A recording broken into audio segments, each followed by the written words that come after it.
The first step to take off the console and remove the factory shifter is to go ahead and get the car prepped. You want to put the car in neutral and pull the emergency brake up.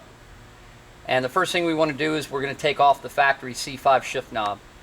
This factory C5 shift knob comes off by just removing the little top insert, and I'm going to use one of the large prying screwdrivers, but probably use a little bit smaller one, and you just want to pry it up lightly just to get your finger under it, and then you'll see this little shift knob insert pops out, and it's just pressed in. Okay, once that's taken out, set that aside, and you will notice that the shift knob has what we have been referring to as the demon key. It's a T-shaped slot that goes into a groove in the metal shaft that goes down inside of the shifter. That's how the knob is attached. So we'll pull that back into fourth gear so we can access it, and you want to take, like I said, these two large flat blades, and you just want to put one underneath one tab and one underneath the other tab, and just carefully, very slowly, carefully pry up, and it'll come right out, and then you pull it out and set it aside. Once the demon key is pulled out, the knob will unscrew right off the shifter, and at that time we want to go ahead and just put it back into neutral. Okay, after the shift knob is removed, this is an optional step, but I just like to do it because it just it's a little easier to manipulate the console when you remove it. I go ahead on a C5. You can actually take out the center boot just by pulling carefully around the outside, and you'll see it has tabs all the way around that just when you put it in, they just snap into place. So you pull that off carefully, and you can set that aside. That way when you're pulling the console up, the boot's not fighting you. And I do go ahead and put it in fourth gear as well, because when you're pulling the console up, it's just a little easier to manipulate. Now the first thing we're going to do is we're going to remove the forward attachment screws, and there's one under this panel, and inside the ashtray there are actually two of them, and you remove the ashtray just by pulling it out, setting it aside, and you'll see there's one there, and if you can see down inside there, there's one down in here. And then using a little tiny flat blade screwdriver, be very careful so you don't scratch your dash, we're going to just very lightly pop this underneath this little cover, and it'll pop that little bracket. It just has two little tabs there, and it just snaps right out. Set that aside, and there's the third screw.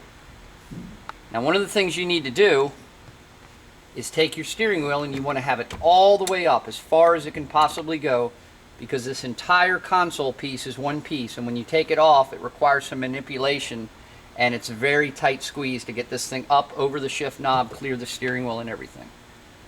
So using the 15 Torx, we'll go ahead and remove those three screws, starting with this one. And make sure you do not lose these screws, because obviously they will be reused. So we'll set them right on the table.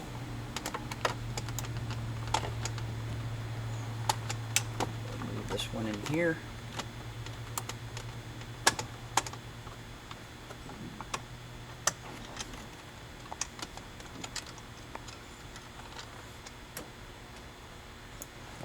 And these three screws are identical in length, so you do not need to worry about putting them in the correct spots.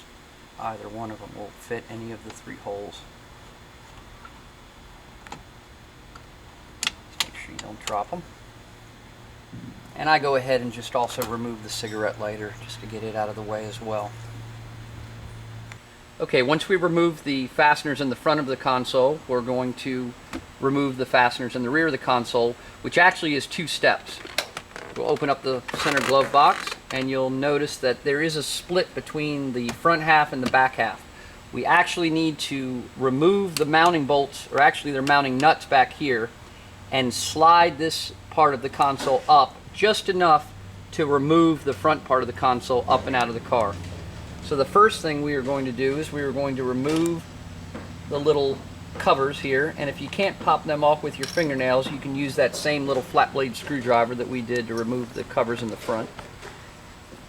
And then we are going to take the 10mm socket and remove 2 hex nuts in the rear of the console. And you can just lay this stuff inside the center glove box because we're not going to be removing this completely.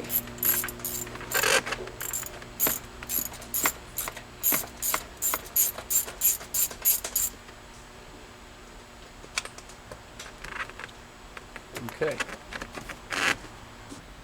After you remove the 2 nuts in the rear of the center console, we're going to pop this little tombstone shaped cover up, and you just want to get a small little flat blade up and just pry it up carefully so you don't scratch it or break the tabs, and they're held on with these large metal tabs. And you'll see that we've got a bunch of connectors here.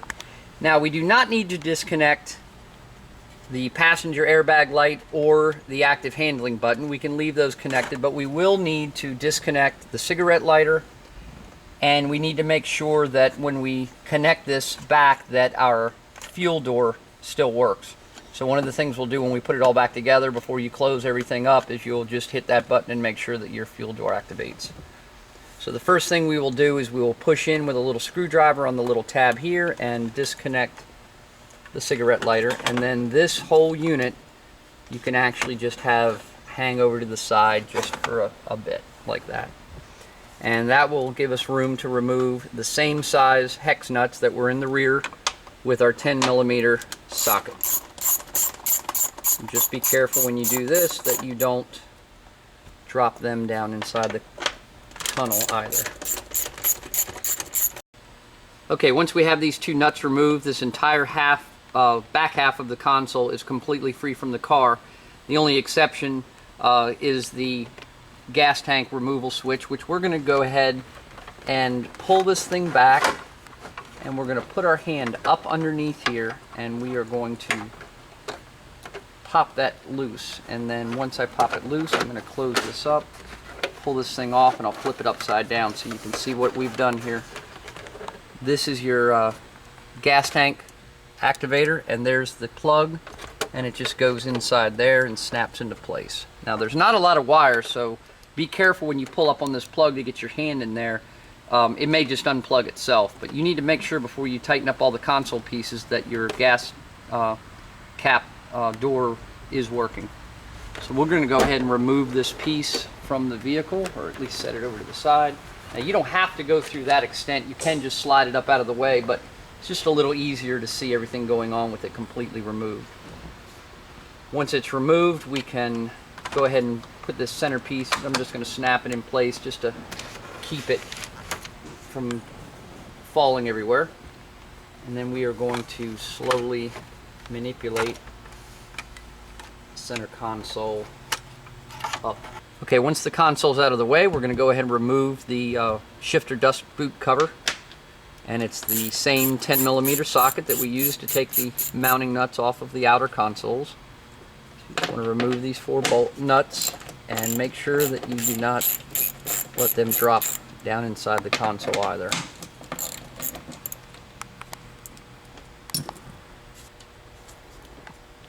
Okay, and the boot just lifts right up off of the shifter like that.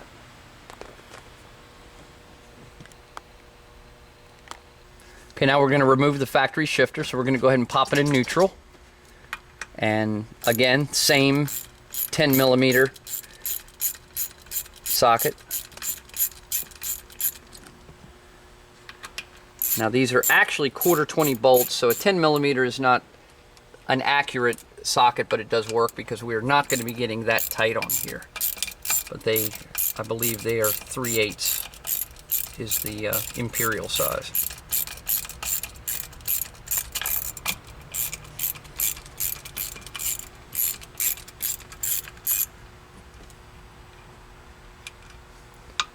And this is where you need to be very careful not to drop one of these screws down inside the tunnel, because it's pretty deep down there and you'd have to get a magnetic. Alright, once you have the 4 bolts removed, you just wiggle and pull up on the shifter to remove it, and then you just want to peel this little foam gasket off and discard it. There's really no reason to clean this with a razor blade. It's actually not a top loader style transmission shifter, so there's no fluid in here. It's a linkage style. So this is more of a vibration type of gasket.